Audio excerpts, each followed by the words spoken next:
ফ্রান্সের আলোচিত শীর্ষ সন্ত্রাসী মোহাম্মদ আমরাকে প্রথমবারের মতো কোর্টে তোলার আগে জিজ্ঞাসাবাদ করা হয়েছে। 3 ঘন্টা 20 মিনিটের এই সেশনে তিনি অসংখ্যবার নীরবতা, বিব্রতকর মুহূর্ত এবং কারাগারে অবস্থার সমালোচনা করেছেন। আলোচিত এই সন্ত্রাসীকে জিজ্ঞাসাবাদের পর্দার আড়ালের খবর তুলে ধরেছেন লো পেরিজিয়ান। 11 জুন মাদক পাচারকারী শীর্ষ সন্ত্রাসী মোহাম্মদ আমরাকে বিচারকদের জিজ্ঞাসাবাদের আগে তার প্রথম জিজ্ঞাসাবাদের জন্য কারাগার থেকে নিয়ে যাওয়া হয়েছিল। একটি দীর্ঘ রুদ্রদ্বার অধিবেশন, যেখানে তিনি অসংখ্য নীরবতা, বিব্রতকর মুহূর্ত এবং তার কারাগারের অবস্থার সমালোচনার মধ্যে ওঠানামা করছিলেন। 3 ঘন্টা 20 মিনিটের জিজ্ঞাসাবাদের সময় তিনি একই বাক্য 65 বার পুনরাবৃত্তি করেছিলেন, যেন একটি ভাঙা রেকর্ড। আমি যখন আমার আইনজীবীদের সাথে গোপনে কথা বলতে পারবো, তখন আমি আপনাকে উত্তর দিতে প্রস্তুত থাকবো। এই বাক্যটি তিনি 65 বার উচ্চারণ করেছেন। 2024 সালের 15 মে কারাগার থেকে কোর্টে নেওয়ার সময় প্রিজন ভ্যানে হামলা চালিয়ে 4 কারারক্ষীকে হত্যা করে শীর্ষ এই সন্ত্রাসীকে ছিনিয়ে নিয়ে যায় একদল সশস্ত্র সন্ত্রাসী। পরবর্তীতে রোমানিয়াতে গ্রেপ্তার হওয়া আমরাকে 11 জুন জাতীয় সংগঠিত অপরাধের বিরুদ্ধে লড়াইয়ের আদালত জোরালকোয়ের 3 জন প্যারিজীয় ম্যাজিস্ট্রেটের মুখোমুখি করা হয়।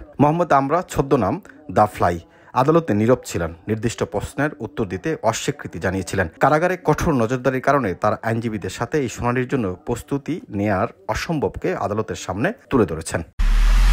এমআইবি সংবাদ ও সংবাদ সংশ্লিষ্ট অনুষ্ঠান দেখতে ভিজিট করুন www.mibtelevision.tv ও facebook.com/mibtelevision.tv এবং সাবস্ক্রাইব করুন youtube.com/mibtelevision এ। এমআইবি টেলিভিশন, সত্য খবর, সঠিক খবর।